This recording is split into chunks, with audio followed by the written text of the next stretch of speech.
Muito boa noite a todos. Estamos retomando nossos estudos do livro de Daniel, capítulo 11, e nós paramos no estudo passado no versículo 33. Nós vamos continuar esse estudo no versículo 33, como está aqui na tela. Vocês estão vendo a minha tela, correto? Sim. Perfeito, obrigado. Sim, estamos vendo. Tá bom. Então, vamos iniciar com uma oração. Eu vou pedir, por favor, a Anne, que possa interceder por nós, pelo nosso estudo.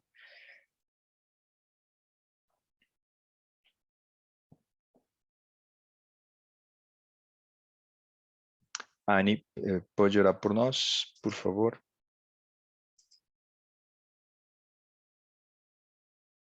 Anne. Sim, eu estava com dificuldade de achar Tranquilo, obrigado, o por fone. favor.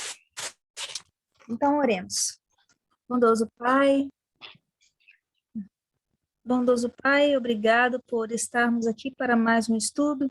O Senhor abençoe os momentos que estivermos, que tenhamos percepção aguçada, entendimento e unção do Teu Santo Espírito. Abençoe de uma forma toda especial o Johan, que ele também consiga conduzir da melhor maneira e que cada vez mais ele possa estar disposto a levar tanto esse estudo quanto outros para compreensão e assimilação de muitos. Nós queremos pedir também o perdão dos nossos pecados e abençoe a família de cada um representado aqui. Amém. Nós te agradecemos e oramos em nome de Jesus. Amém. Amém. Muito bem, obrigado. Nós temos aqui, estou vendo que a Alexandra está aí. Seja bem-vinda, Alexandra. O Anselmo também já está aí, já cumprimentamos as outras pessoas. Tá bom? Nós interrompemos nosso estudo, né? No versículo 33, estamos estudando a respeito dos reis, tanto do norte quanto do sul, e o protagonista principal, né, nesses versículos tem sido o rei do norte. E nós deixamos para trás os reis de Roma imperial e estamos, desde o versículo 30, descrevendo os reis de Roma papal, né? Não há uma identificação desses líderes, nome por nome ou alguma questão histórica, mas sim uma descrição deles como a sua atuação, né? Como que eles atuaram ao longo de alguns períodos, sempre, né, embaixo do período das 2.300 tardes e manhãs, e como que eles têm tratado a verdade, e principalmente o povo de Deus, né? Lembrando que na figura de rei do norte e do sul, sempre são dois inimigos do povo de Deus. Então, vamos para o versículo 33. Nós tínhamos visto e lido, né, de que os entendidos entre o povo ensinarão a muitos. Nós tínhamos visto de que esse entendimento representa a sabedoria vinda de Deus, relacionada ao conhecimento da palavra de Deus, da Bíblia e das suas verdades. E eles ensinariam a muitos, tá? E aqui começa nosso estudo de fato. Todavia, cairão pela espada, e pelo fogo, e pelo cativeiro, e pelo roubo por muitos dias. Aqui é muito importante que nós façamos uma leitura usando Daniel capítulo 7. O chifre pequeno, nós estudamos com muito detalhe, tem um vídeo que fala a respeito disso. Ele se encarregou de, exatamente usando as mesmas palavras, né? De perseguir, usando espada. Ele queimou, né, vários dos cristãos mártires, aqueles que protestaram, né, no início do movimento da Reforma, e eles foram presos, né, foram assaltados, a sua liberdade, e essa perseguição durou muitos anos, né? Nós identificamos como o período de 1.260 anos, e Daniel 7, inclusive, define que essa atuação chegaria a um fim, né? Esse poder seria julgado. Então, sempre tenham essa lembrança, que é como se Gabriel estivesse dando mais detalhes a respeito da interpretação dada por ele em Daniel capítulo 7, ok? Então, o método utilizado por Roma, naquele momento da história, né, foi perseguir, tá?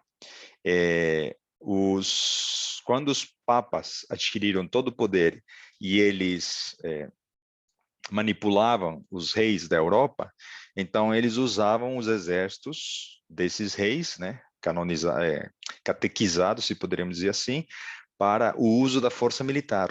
Então, eles, entre aspas, não se sujavam, né, com a ordem, com o comando, mas eles davam as ordens para os reis.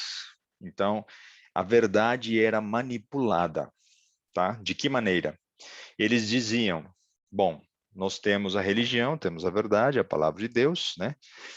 E todos aqueles que são contra essa verdade são hereges, são pessoas que precisam ser eliminadas, já que nós tentamos de outra maneira, né? Se eles não vão com a igreja, então eles estão contra a igreja. E aí eles começaram a usar a espada e a perseguição. Então, nós vamos aos pouquinhos, bem timidamente, porque a parte mais importante que eu acho que todo mundo tem interesse aqui é chegarmos aos nossos dias, tá? Mas já vejam aqui uma pincelada do que está ocorrendo hoje, tá? Não é o que ocorreu naquela época, mas já é uma preparação. Em que sentido? Existe uma verdade que está na Bíblia, porém há interesses, né, escuros, porque o inimigo, sabendo que Jesus está voltando, ele está preparando uma nova perseguição. E esses interesses escuros, e nós não vamos identificar por enquanto isso, mas saiba que é o rei do norte, né, eles vão ter, veio uma palavra em espanhol, mas essa não é a correta. Eles vão deturpar, vão desvirtuar a verdade ao seu favor.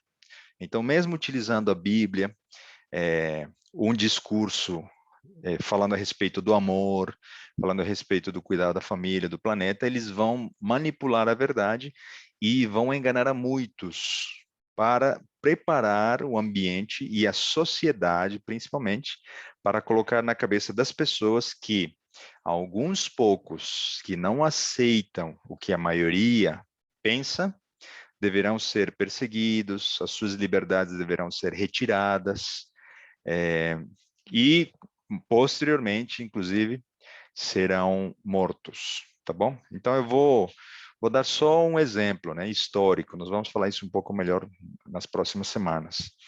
A partir do atentado de 11 de setembro de 2001, por exemplo, passou-se a ver em potencial como um terrorista todo aquele que tem origem muçulmana, por exemplo, né? Ou aquele que tem alguma conexão com essa religião.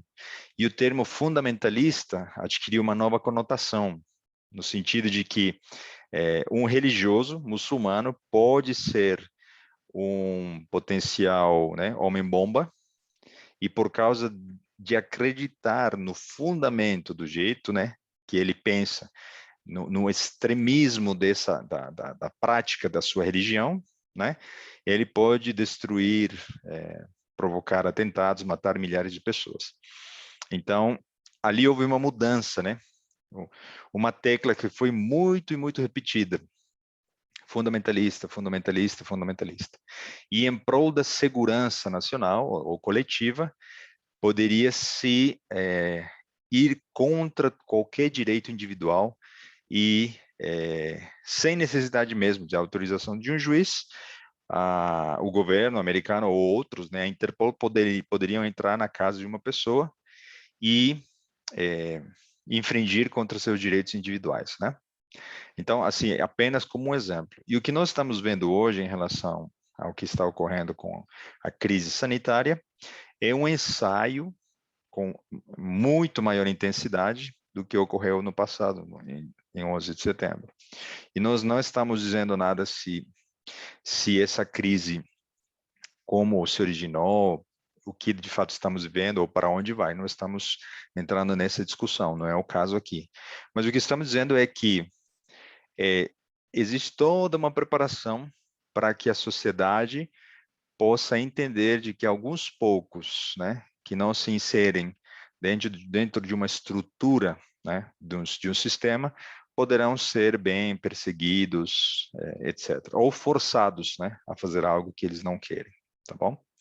Então, Um dos métodos favoritos do inimigo, né, no passado, era justamente perseguir, matar esses denominados hereges. Esse termo não vai ser usado mais, vai ser cunhado um outro termo, né, ou já está sendo. E a maneira de exemplo, né, hoje, fundamentalista é toda aquela pessoa que aplica a sua ideologia, a sua religião de forma extrema, de forma radical, né? Então, o próprio Papa Francisco, no seu devido momento, ele disse de que todos aqueles que acreditam que o sábado, né,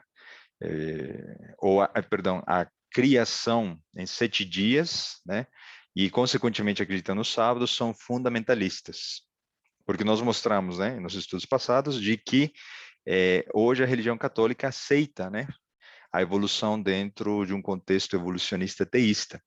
Então, você seria extremista, no sentido de se apegar à literalidade de Gênesis 1, e você seria tratado como fundamentalista, ou seja, você é muito radical, você está pegando esse texto de Gênesis 1 e analisando ele ao pé da letra.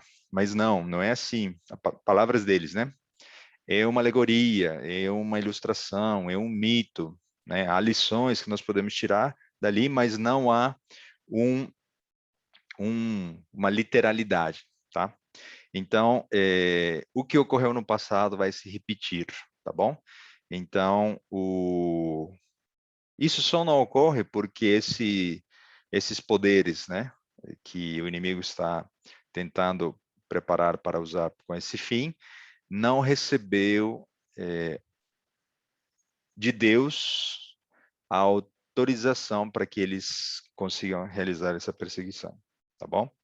Então, as autoridades religiosas novamente estão se aproximando com uma velocidade muito intensa e muito grande das autoridades políticas e vice-versa, né? E elas estão conversando de uma maneira muito peculiar, né, comparado com tempos antigos, de forma que há uma mistura muito, né, delicada entre a religião e a política, né? E se formos falar no nosso Brasil, né, então a realidade que nós vivemos é justamente essa, né? Uma base evangélica que não detém uma interpretação correta, né, à luz das profecias da realidade atual, favorecendo politicamente um governo, tá? Então, como eu disse, né, estamos só pincelando alguns elementos que virão com mais claridade, clareza nos próximos estudos, tá? Então, o que significa pelo fogo, né? O cativeiro pelo roubo? E aí eu resumi um pouco essa questão, né? De que eles combatiam os hereges e alguns deles chamavam de dragonas, né? Que eram perseguições feitas por tropas. É um grande número de soldados, né? Eles se lançavam, né, contra os huguenotes da França, um grupo de cristãos, com ordem de fazer o que eles quisessem, tá? Perseguir, pressionar, levar prisioneiros. Então, naquele momento, eles não poderiam matar, tá? Então, eles usavam da coerção, né? Da pressão psicológica, né? E militar para convertê-los ao catolicismo. Então, esse termo, né? Pelo roubo, pode pode apontar exatamente para o período que Daniel 7 indica, que são os 1260 anos de perseguição, tá bom? Começando no ano, se não me falha a memória, 538, indo até o ano 1798, tá? Mencionados em Daniel 7 e Apocalipse 13, tá bom? Tempo, tempos e metade de um tempo, ok? Então, versículo 34, nessa perspectiva, diz o seguinte: e caindo, quem? Caindo quem? Os sábios, né? Os entendidos que foram perseguidos pelo fogo, os mártires, né? Serão ajudados com um pequeno socorro, mas muitos se ajuntarão a eles com lisonjas. Então, o que vamos agora comentar é essa frase em vermelho, em amarelo, o que representa essa ajuda, né? Um pequeno auxílio, um pequeno socorro no meio dessa perseguição. Várias agências se levantaram para abrandar a severidade da perseguição contra o povo de Deus. Então, a reforma protestante foi um desses métodos, né, uma alternativa para aliviar, né, através da descoberta da verdade, essa perseguição. Então, inicialmente, os estados alemães, né, esposaram a causa protestante, com Martinho Lutero e os reformadores que começaram a surgir, né, pela sua influência, tá? Depois, a terra socorreu a mulher. É o que está ali em amarelo. Esse texto vem de Apocalipse 12, versículos 13 a 16. E aqui eu faço um comentário um pouquinho mais amplo, um parêntese, para conectar Daniel com Apocalipse. Apocalipse 12 fala a respeito de um conflito de um dragão que estava para devorar o filho, né, de uma mulher que estava grávida, uma mulher pura, né, sem mancha, com vestes brancas, que representa a igreja de Deus, o povo de Deus, né? Então, quando o filho nascesse, uma das cabeças do dragão tentaria devorar esse filho. E isso se cumpriu de forma literal quando Herodes, né, um monarca de Roma imperial, uma das cabeças desse dragão, tentou assassinar todas as crianças com menos de 2 anos e o objetivo não eram todas as crianças, o objetivo era Jesus, né? Vejam como o inimigo estava indo tão longe, né? Promovendo violência, tamanha violência. Então, o texto de Apocalipse 12 continua explicando e dizendo: depois o dragão ficaria irado contra o resto da descendência dessa mulher. Ou seja, aqueles que acreditariam em Jesus Cristo como Salvador, o Messias, o filho dessa mulher pura, né? Porque o Messias veio dessa linhagem, né? Nasceu no meio do povo de Israel. Então, essa mulher tinha 12 estrelas na sua cabeça, relacionando as 12 tribos de Israel e também conectando com o futuro, que seriam os 12 discípulos, tá? Então, está descrevendo uma cena quando Jesus nasceria, seria perseguido, mas não seria morto. E depois o dragão perseguiria os crentes que viriam do surgimento dessa igreja apostólica, tá? Então, na visão de Apocalipse 12, esses descendentes fogem da Europa, onde estava ocorrendo de fato a perseguição, para um continente desabitado, que é aplicado ao termo terra, na visão de Apocalipse 12. Terra representa um lugar desabitado, desolado, oposto ao que era a Europa, um lugar cheio de águas, povos, multidões, né, perseguindo, sendo manipuladas pelo poder papal. Então, a Terra, os Estados Unidos, um continente que estava há poucos tinha sido descoberto, acolheu todos aqueles que estavam fugindo da Europa, tá? Então, vejam como, na linha do tempo, termina o ano de 1798 e se inicia uma peregrinação, uma migração dos europeus, né, cristãos, irlandeses, ingleses, escoceses, para os Estados Unidos, e ali eles começam justamente a estabelecer os fundamentos da Constituição Americana, usando a liberdade como base e fundamento. Ou seja, se eles foram perseguidos na Europa, eles iniciariam agora nos Estados Unidos uma nação com fundamentos totalmente opostos àqueles que eles estavam fugindo, né, sendo ameaçados de morte. Onde, se na Europa a religião se uniu com o Estado e gerou perseguição e morte, eles, nos Estados Unidos, fundariam uma nação onde a religião não poderia jamais se juntar com a política, para não favorecer àquelas pessoas que pertenciam à religião do Estado, tá?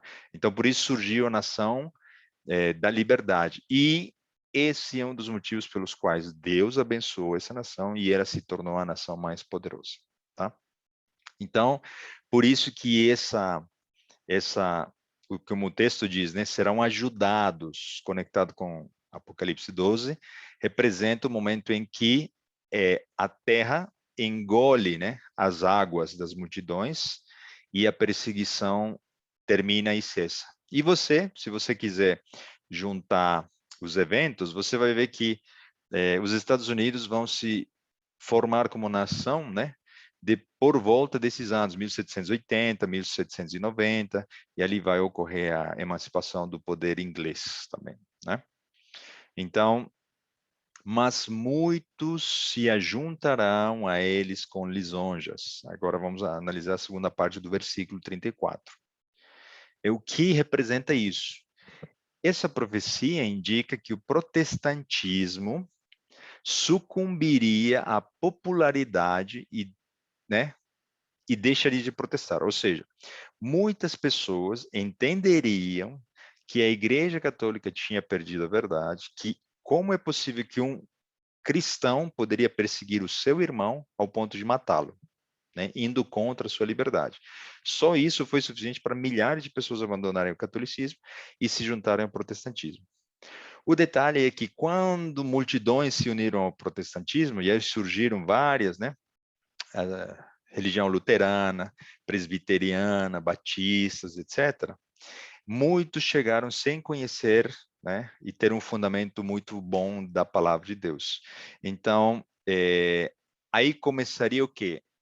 O que Ellen White chamaria de os protestantes deixaram de protestar, né? Ou o movimento da reforma parou de reformar e então eles vieram perdendo a essência, né, dos seus fundadores, né? Lutero, Calvino, Wycliffe e todos aqueles que foram mártires. Então, como Apocalipse 13, 11 e 12 diria, né? Ele concederia, né, com o mundo e com o papado e falaria como o dragão. Eu queria que aqui agora vocês fizessem um exercício mental. Vocês se lembram do mapa que eu mostrei no início do estudo passado? A perseguição muda da Europa para os Estados Unidos. Se até então o inimigo tinha interesse de controlar as autoridades europeias, agora o inimigo passa a ter interesse em controlar as autoridades americanas, desde aquela época, tá bom? Por quê? Porque o povo de Deus está migrando e passará a ter uma influência muito poderosa no mundo ocidental, na figura dos cristãos evangélicos protestantes nos Estados Unidos, tá bom? Então, e aí ele começaria o seu trabalho para tornar o poder político dos Estados Unidos uma segunda besta que é descrita em Apocalipse, capítulo 13. Não é assunto do nosso estudo, mas aqui nós vemos novamente o inimigo tentando estruturar um novo instrumento a favor dele para criar um ambiente político que futuramente, muitos e muitos anos depois, como Apocalipse 13, né, descreveria, esse poder daria as mãos novamente ao papado para curar a sua ferida de morte. Qual foi a ferida de morte? Né? Olhando o fim da perseguição, o ano de 1798, o general Berthier, por ordem de Napoleão Bonaparte, prendeu o Papa Pio XI e o levou prisioneiro e onde ele morreu. Tá? Então, estamos conectando esse fim da perseguição, né? E início de um período de liberdade nos Estados Unidos e o surgimento de uma nação muito poderosa, tá? Tendo a liberdade como fundamento da sua Constituição. Então, quando os protestantes foram ajudados e sua causa começou a ficar popular, muitos, vamos dizer assim, entre aspas, né, homens do mundo abraçaram a fé sem ter o mesmo propósito, né, tinham a fé em Deus, acreditavam em Cristo, mas a sua prática, né, do estilo de vida, seu estilo de vida, não era condizente com a piedade, com a bondade, com amor ao próximo, ou busca pela palavra de Deus e oração, como foram os reformadores que fundaram esses movimentos, tá bom? Então, com o tempo, os protestantes ganharam em número, por isso que fala, né, se juntarão a esses, né, que foram libertos da perseguição, muitos, tá? Muitos adeptos que desvirtuariam a origem desses movimentos. Se ajuntarão. Isso prevê a infiltração na liderança protestante de pessoas que tinham o fim de minar este movimento. Então, muitos passaram a associar-se com eles, com adulações para ganhar as suas bases.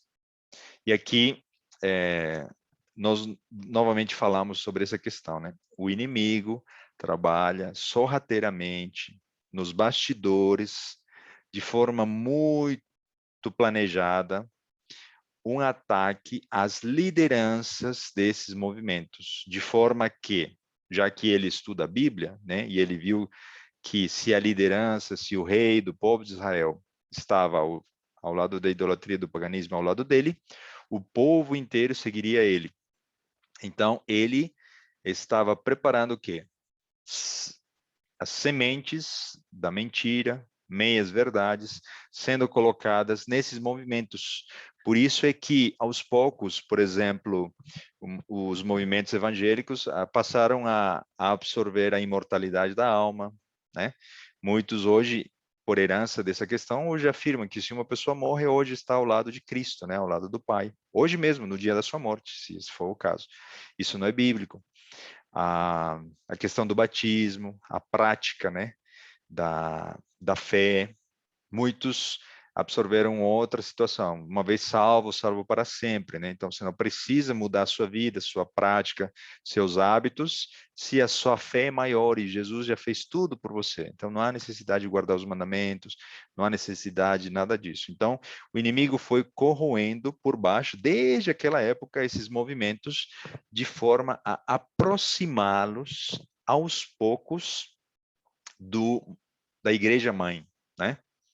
De forma que hoje, praticamente eles estão de mãos dadas e com muitas semelhanças, tá? Então, vamos avançar. O versículo 35 diz o seguinte: e alguns dos entendidos cairão, para serem provados, purificados e embranquecidos, até ao fim do tempo, porque será ainda para um tempo determinado. Que interessante, né? Vejam que, lembram que a gente falou dos 1260 anos? Um tempo que teve um início e teve um fim. Quando nós estudamos Apocalipse, né, 13, nós entendemos que o tempo do fim teve seu início justamente no ano de 1798, ou seja, o período final, né, da história, cessando essa perseguição. Então, muitos cairão no texto, da forma como o Gabriel está falando, né, no tempo em que Daniel está ouvindo ele, então se referindo a que milhares de pessoas, né, foram martirizadas, tá? Mas eles foram provados e purificados e embranquecidos. Então, aqui se refere ao martírio, a queima, a perseguição pela espada, nas prisões, né, nas cadeias. E muitas vezes a perseguição foi uma bênção disfarçada, perdão.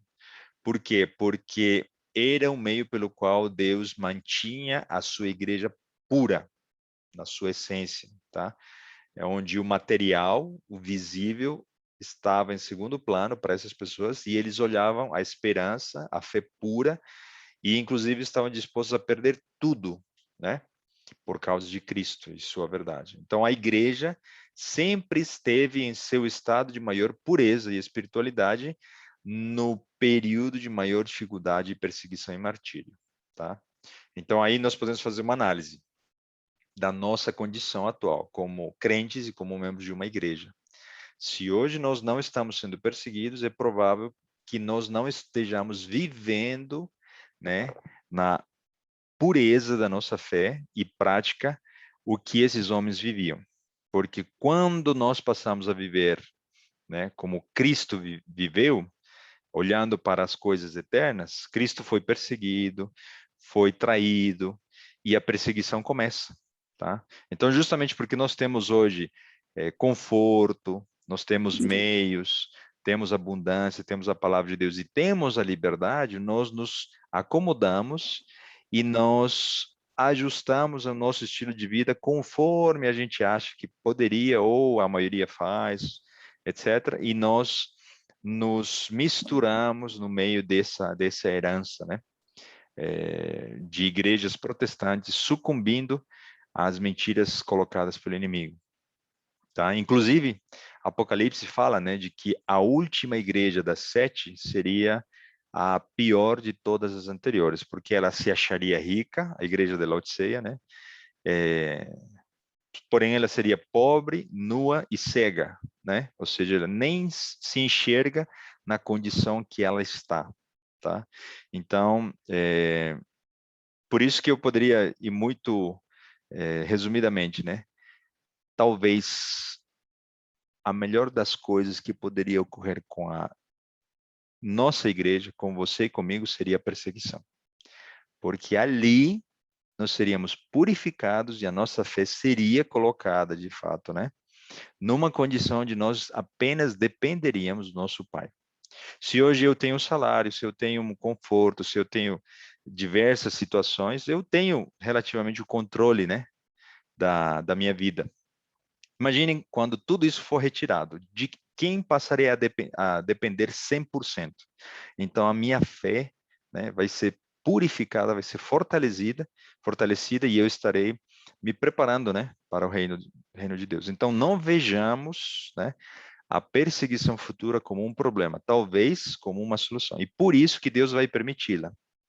Só que nós precisamos estar preparados, né, para quando isso ocorrer. Então, não tenhamos nenhum medo, nenhum receio em relação a isso, porque ela vai fazer duas coisas: a purificação da nossa fé e, segundo, ela vai nos levar a lugares por onde nós jamais iríamos, levando as verdades e a palavra de Deus, né? Quantas pessoas precisam ouvir e nós levaríamos essas verdades apenas mobilizados por causa da perseguição, tá? Então, as perseguições e aflições são alguns dos melhores agentes purificadores e refinadores de Deus. Aí você tem as referências bíblicas, né? Isaías, Zacarias, Malaquias. As provações da vida são a obra de Deus para remover impurezas e imperfeições de caráter. Não é Deus que envia, ele permite. E vejam quão poderoso é Deus, né? Ele usa, inclusive, um instrumento do mal, né? Para poder polir e refinar o nosso caráter, né? O ouro é refinado no fogo, não é verdade? Então, Deus prefere que nós passemos por uma dificuldade, por uma determinada situação, uma doença, um desemprego, seja lá o que for, sabendo que isso vai permitir que nós nos, né, seguremos da mão dele, do que nos entregar alegria, riqueza, né, e bem-estar passageiros, sabendo que o nosso coração nos levaria a nos afastarmos dele, né? Então, por isso que nós podemos confiar, né? Se tem algum problema acontecendo na nossa vida, é porque Deus está no controle e Deus tem um propósito com isso, né? Então, vejam o que está escrito em Apocalipse 6:12. E havendo aberto o quinto selo, vi debaixo do altar as almas dos que foram mortos por amor da palavra de Deus e por amor do testemunho que deram. Vejam a conexão, né? Interessante com Apocalipse, descrevendo aquelas pessoas que foram martirizadas e entregaram sua vida por causa do evangelho.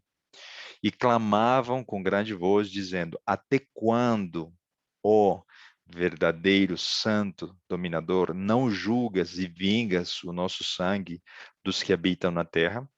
Isso é praticamente as mesmas palavras que Daniel capítulo 7 traz, né?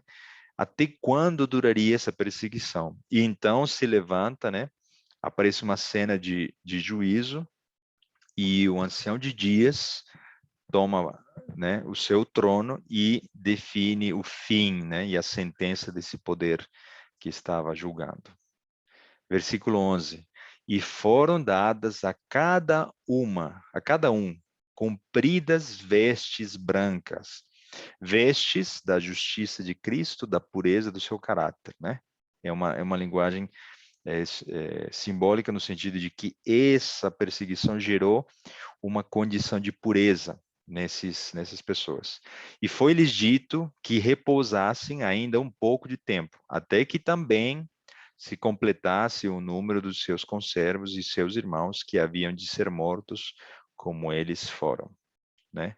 E cada vida entregue nas mãos de Deus era uma semente para trazer milhares de pessoas, né, aos pés de Cristo. Versículo 14 do capítulo 7 de Apocalipse. Eu disse-lhe, Senhor, tu sabes, e ele disse-me, estes são os que vieram da grande tribulação e lavaram as suas vestes e as branquearam no sangue do Cordeiro. Então, agora ele já está falando algo que se aplica, né, não só apenas àquele tempo, mas principalmente ao tempo futuro, onde nós teremos a oportunidade de lavar as nossas vestes com o sangue do Cordeiro. Isso representa entrega total, né? Entrega total da nossa vida, tá? Então, um tempo em que dependeremos apenas dele. Por isso que a gente volta, né, ao versículo 31, dando destaque ao que está em amarelo aqui. Até ao fim do tempo. Até o quê? Porque esse tempo ainda para um tempo determinado. Então, esse tempo de ele ter sucesso, fazer o que lhe aprover, né, etc., teria domínio sobre os santos para persegui-los, teria um início e um fim. Deus, na sua sabedoria, ele entendeu de que não poderia se prolongar, tá? Então, do mesmo modo, mas não com o mesmo tempo de duração, futuramente, quando a religião e a política se unirem e surgir uma nova perseguição, terá um início e um fim. Não será prolongado, será intenso, mas será um período curto, comparando com os 1260 anos da primeira perseguição, tá bom? Então, sempre olhando no nosso diagrama, né, na linha do tempo, a partir do ano 538 depois de Cristo, no início do período de Roma Papal, né, quando de fato o imperador romano Justiniano derrota uma das últimas tribos bárbaras, ele inicia seu domínio político-religioso e vai até o momento em que o general Berthier aprisiona Pio XI, no ano de 1798, no desfecho da Revolução Francesa. Nós voltaremos a falar sobre esse incidente, sobre esse evento na perspectiva Rei do Norte e Rei do Sul, no próximo estudo, tá bom? Então, vejam, tudo conectado ainda, né, dentro do período maior dos 2.300 anos. Avancemos, versículo 36. Precisamos chegar até o 39 hoje. E este rei fará conforme a sua vontade. Está falando de quem? Do rei do norte, tá? Que é a figura de Roma papal. E levantar-se-á e engrandecer-se-á sobre todo Deus, e contra o Deus dos deuses falará coisas espantosas, e será próspero até que a ira se complete, porque aquilo que está determinado será feito.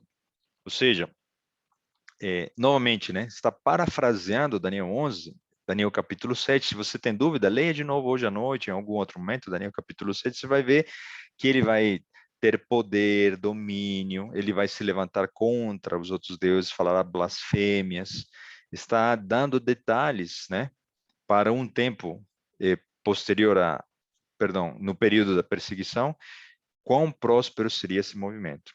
E uma vez uma pessoa me perguntou, mas por que Deus permitiu essa perseguição? E eu dei uma resposta, né, parcial, que seria para purificar o seu povo daquela época.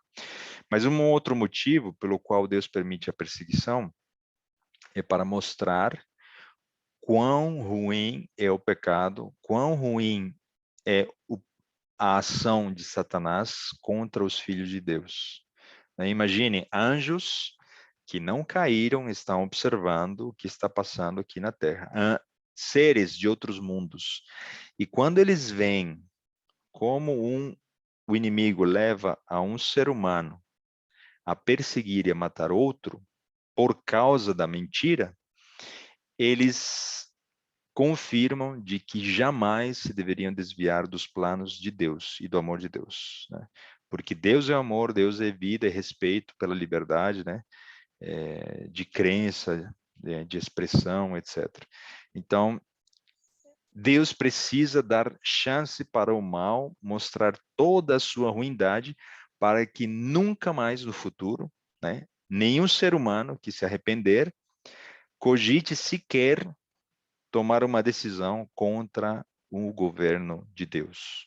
Nós não perderemos a nossa liberdade, nós ainda teremos a liberdade, porém, ninguém ousará se rebelar contra Deus, porque o mal terá mostrado toda a sua cara, né? Doenças, pandemias, epidemias, morte, separação, angústia, tudo isso para que nós sejamos vacinados contra o mal para todo sempre. Avancemos, versículo Daniel 8:23, fazendo uma correlação, né, com Daniel 7:8. Mas no fim do seu reinado, quando acabarem os prevaricadores, se levantará um rei. Quem é esse rei? Aquele chifre, né, pequeno, feroz de semblante, será entendido em adivinhações. Nós já falamos sobre isso, mas estamos falando do mesmo poder, né, Roma papal. Aqui eu vou abrir um parênteses, isso aqui é muito interessante. No Novo Testamento, existe uma descrição feita por Paulo se referindo ao mesmo poder usando um outro termo, tá? Paulo falando de Tessalônica, ele diz assim: ninguém de maneira alguma vos engane, porque não será assim sem que antes venha a apostasia e se manifeste o homem de pecado, o filho de perdição.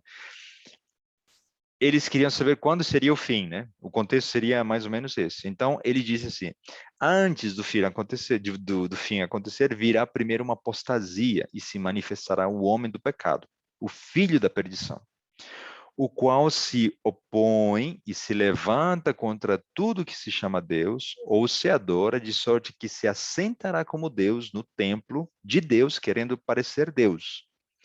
E nós, estudando Daniel 7, nós vimos que o chifre pequeno, Roma papal, exatamente fez isso, né? Tem um trono cheio de ouro, dali ele pode representar como único representante, né, humano, diante de Deus a toda a humanidade, se coloca no lugar de Deus para perdoar pecados, né, muda a palavra de Deus, a Bíblia, tira um mandamento, coloca outro, e vários elementos que nós trouxemos, né, provam de que esse filho da perdição, né, o homem de pecado, é justamente esse poder,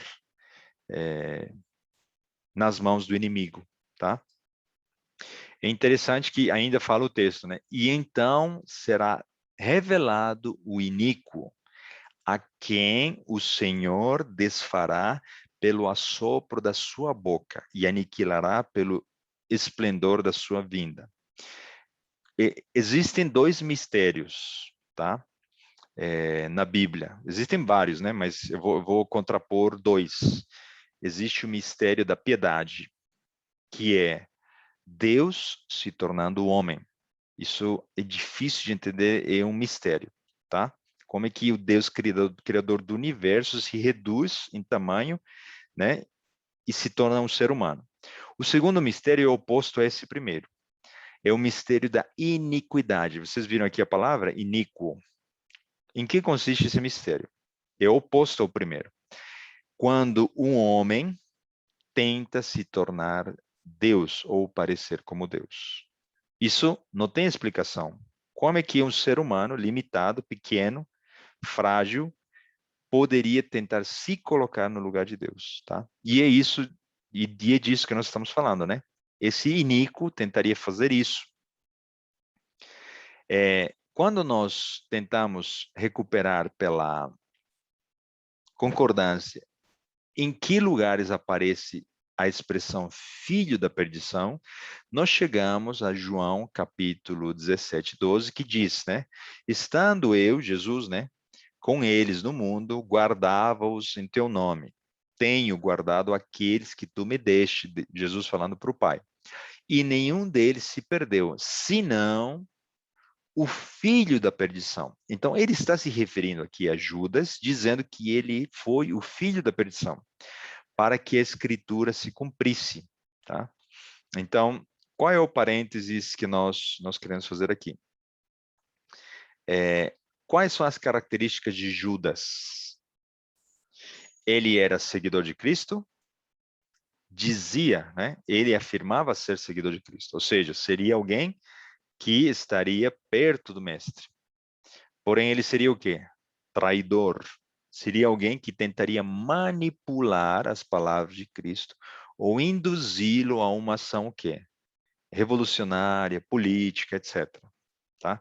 Então, percebam que Judas representa o poder papal porque ele é um poder cristão, próximo, né? Seguidor da Bíblia, seguidor de Cristo. Ele não nega a existência de Cristo, não nega que ele seja o Filho de Deus, mas ele, né, preenche com todas outras mentiras, né?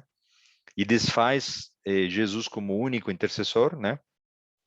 Então ele se parece muito com Judas. Está do lado, caminha junto, diz ser seguidor, mas é traidor dele porque ele o nega. Tá? Então percebam que se você analisar com mais detalhes a vida de Judas, você vai ver de que esses elementos se repetem na figura de Roma papal. Tá bom? Qual era o interesse de Judas? Ser o administrador, né? O dono das finanças, do governo que ele queria que Jesus impusesse, né? Um governo aqui na terra, né? Que Jesus livrasse os judeus do poder opressor romano.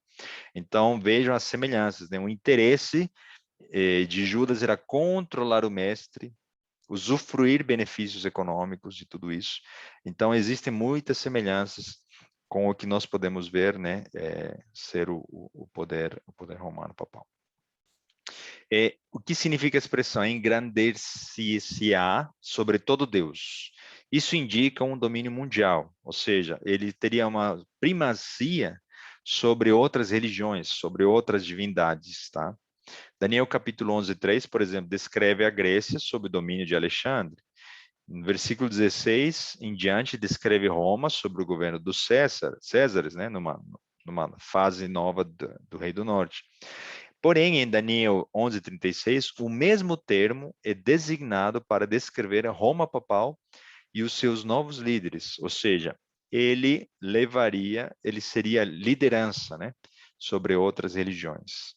A alegação da infalibilidade e os nomes e títulos blasfemos assumidos, né, pelo Papa, Vicarius Filii Dei, Pontífice, né, fazedor de pontes, o único intercessor entre a terra e o céu, etc., são em si uma mensagem espantosa, né, falando contra Deus e contra os demais como se fossem blasfêmias. Então, a linguagem usada na autodenominação da figura do líder desse poder é uma prova, né, de que esses elementos, Daniel 7, Daniel 11, se aplicam a esse poder, tá? Essa tentativa de se engrandecer, de ser a aplicação direta do filho da perdição e do mistério da iniquidade. Avancemos no versículo 36. E este rei fará conforme a sua vontade, né? Nós já falamos sobre isso. E será próspero até que a ira, ou seja, até que a indignação se complete. Quando que? Quando caírem as pragas. Então aqui já estamos fazendo só apenas um parêntese de que isso poderá também ocorrer no futuro. Haverá um tempo de perseguição que terá início e terá fim, e quando tiver o fim, os que forem enganados por esse poder, e os seguidores desse poder receberão as pragas, tá? Então, muitas profecias mostram que o poder papal, né, ele foi ferido pela reforma, ele seria, e pela Revolução Francesa, ele seria outra vez restaurado e reergueria a sua união com o poder político. Então, esse versículo está falando 11:36, né? Claramente está conectado com Daniel capítulo 8, 24 e 25. Então, o céu, Deus decretou e determinou sua destruição final. Leiam Daniel 9, 27, onde está escrito, né? Até que a destruição que está determinada se derrame sobre ele. Vejam que Apocalipse 15:1 fala da ira de Deus, né? E vi outro grande e admirável sinal no céu, 7 anjos que tinham as 7 últimas pragas, porque nelas está consumada a ira de Deus. Então, Deus vai fazer justiça, a verdadeira e final justiça, derramando a sua ira contra esses instrumentos do mal, tá? Então, o rei do norte, ele vai atuar até o momento onde se finaliza, né, essa perseguição e começam a cair as pragas. Aqui há uma descrição, uma interrupção sobre essa questão da perseguição, etc, etc, o período de perseguição, e há um complemento, né, para definir as características desse poder.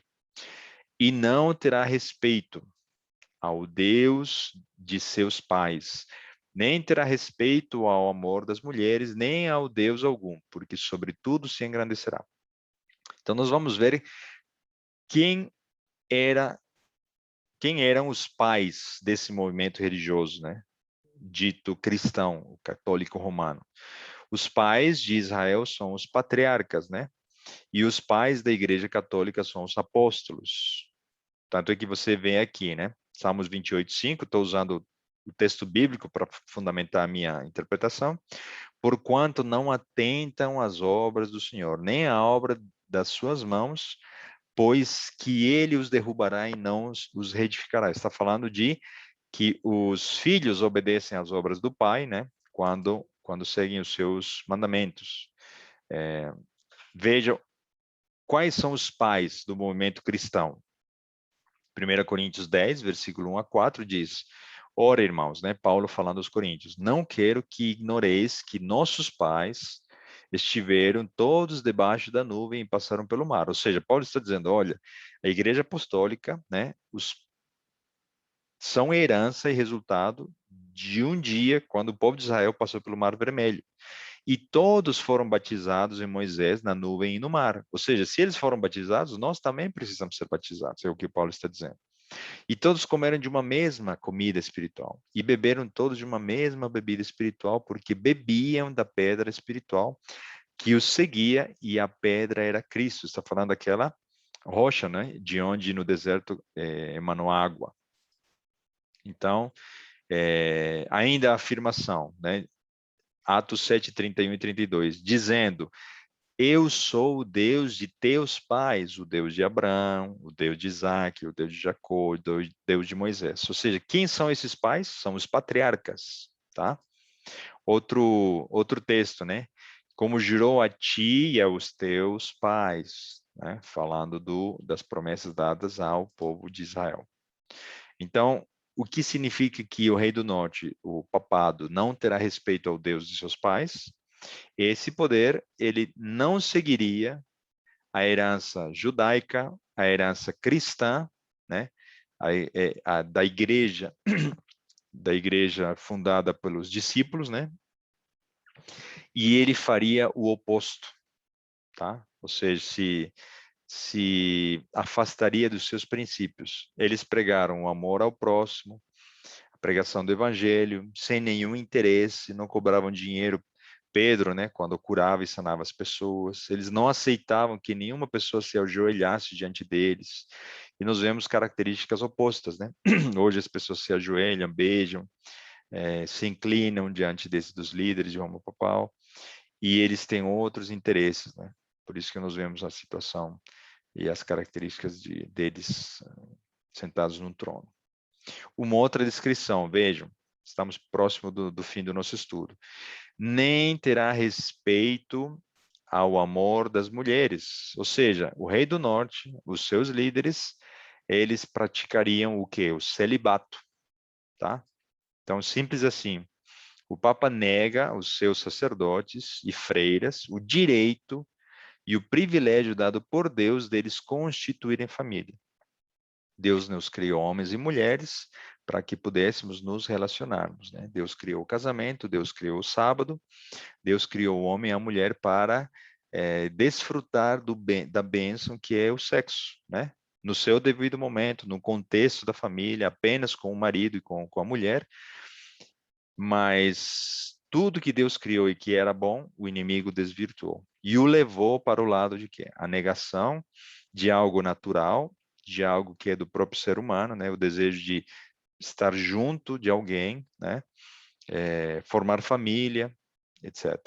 Então, hoje nós vemos o desastre, né? Que leva a uma doutrina dessa, né? Semana passada mesmo, né? Saiu na mídia brasileira, homossexualismo, pedofilia e outras situações, resultado de uma ideologia que não é bíblica e que é antinatural. Por isso é que nas nossas igrejas, né, evangélicas, nós vemos a figura do pastor, líder eclesiástico da igreja, formando família, né, exercendo em liberdade toda a sua com naturalidade, né, e seguindo os princípios de casamento, de relacionamento, etc. Tá? Então, até nesse detalhe, Daniel 11 entrou, né, definindo qual seria a posição desses líderes, né, em relação às mulheres, ao celibato, etc. Né? Versículo 38, penúltimo versículo dessa noite. Mas em seu lugar, de quem? Do Deus de seus pais, né? Honrará a um Deus das forças, ou seja, em lugar de seguir ao Deus verdadeiro, o Deus de Israel, o Deus dos discípulos, o Deus das forças seria Mão-Sim, e a um Deus a quem seus pais não conheceram. Honrará com ouro e com prata e com pedras preciosas e com coisas agradáveis, tá? Então, o que é esse termo Mão-Sim? Quando nós vamos a Daniel capítulo 7, né, usando uma concordância, nós vemos de que Mão-Sim se refere a palavra fortaleza, exército, tá? Referenciando a força militar. Então, ele está dizendo aqui em Daniel 11:38, ele honrará o quê? As suas próprias forças, né? As próprias forças que provêm do poder político que ele ilude, né? Sob suas mentiras, tá? Então, o outro contexto no próprio capítulo, né? Virá então o seu rosto para as fortalezas da sua própria terra, ou seja, os seus exércitos, né? A sua força militar. Lembrando que não é dela, né, do rei do norte, mas sim emprestado das autoridades políticas. Um Deus a quem seus pais não conheceram. O que representa isso? Alguns acreditam que isso se relacione às alianças civis e aos seus premeditados esforços para ter as nações, né, sob suas ordens. Alguns veem o cumprimento dessa passagem nos donativos inestimáveis que têm sido colocados sobre as imagens da Virgem Maria e dos santos, né? Um Deus a quem seus pais não conheceram. Então, há duas possibilidades aqui, e nós não vamos ser conclusivos em relação a essa expressão, tá? Pode ser que seja, de fato, um Deus não verdadeiro, uma imagem, uma idolatria, né? Uma mulher apenas, né? Como foi Maria, se colocando no lugar de Deus, né? Sendo chamada mãe de Deus. Ela foi mãe do Filho de Deus, mas não foi a mãe de Deus, não é? Ou outra no sentido de que sejam alianças, né? Políticas, tá? Porque os discípulos nunca fizeram nada contra o que Jesus tinha falado, ou seja, os discípulos separaram a igreja do Estado. Ou seja, não reconhecer os seus pais seria fazer o oposto ao que os discípulos fizeram, né?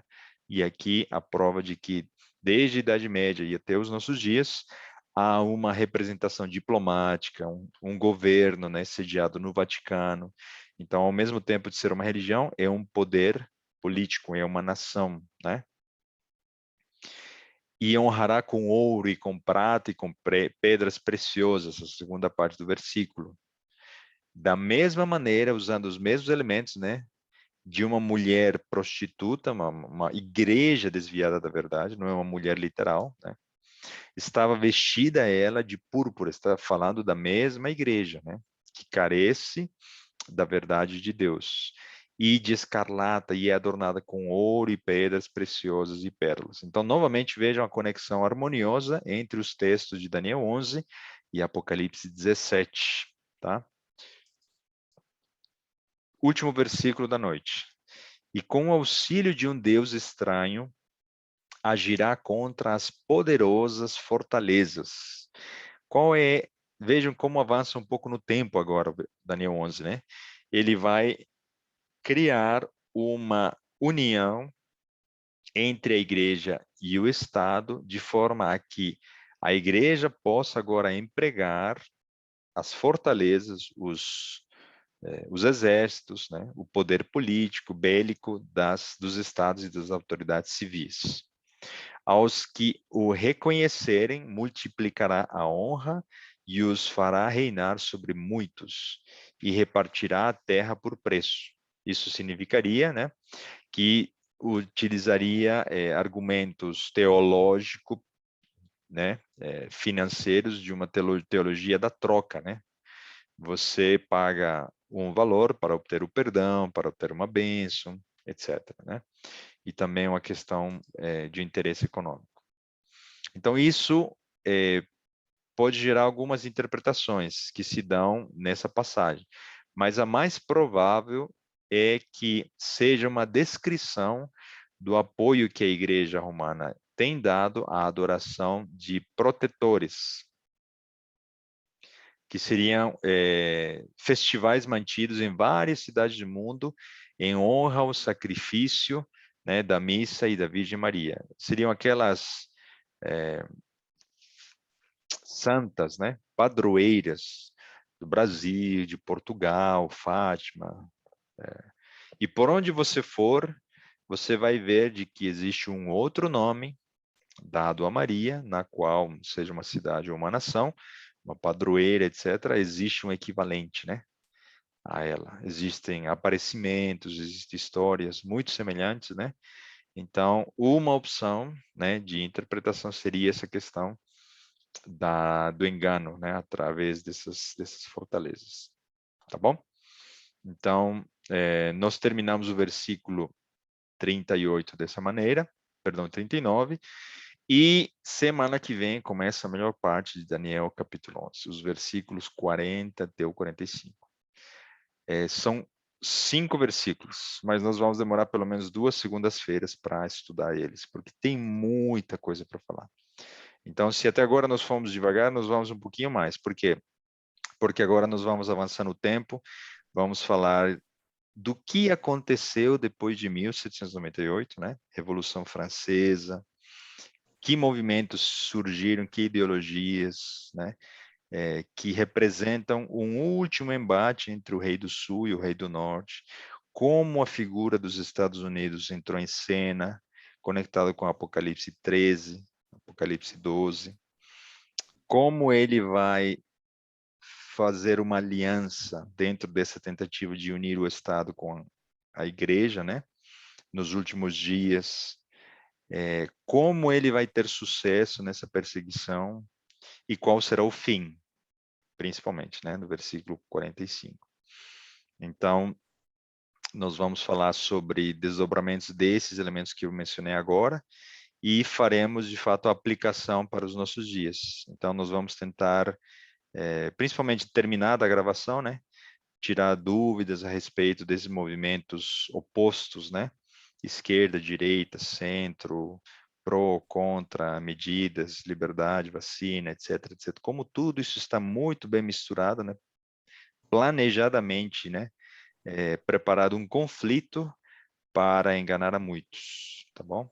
Então, que Deus continue preservando seu desejo de estudar a palavra de Deus e que você possa reconhecer essas verdades para um tempo que ainda virá e que Deus, na sua transparência, né, ele nos diz, olha, filho, a perseguição vai vir, mas se você estiver ao meu lado, você será purificado e você estará um dia, né, para tudo sempre, no céu comigo.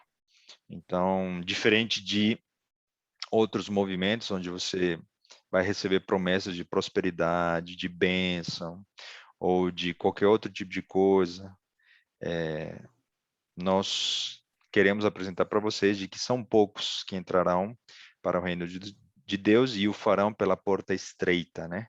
Então, por isso, nós estamos buscando esclarecimento na palavra de Deus para reconhecermos tudo isso. Então, vou terminar o nosso estudo, depois nós temos um momento de dúvidas, tá? Nós vamos terminar com uma oração. Oremos.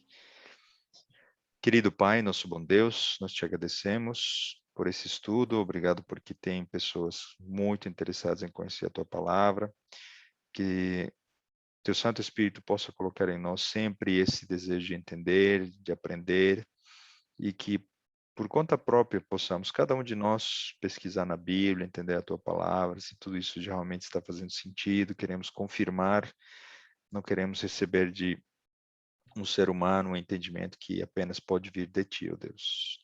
Nós te agradecemos por esses momentos, porque nós podemos estudar em liberdade, com boas circunstâncias, a tua palavra, nos preparando, Senhor, para momentos da última batalha entre o bem e o mal, mas conhecendo de que as tuas promessas são verdadeiras e que um dia a tua palavra, o teu poder e a verdade prevalecerá e será feita a justiça.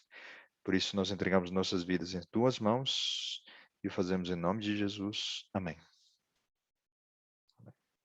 Então vou interromper a gravação.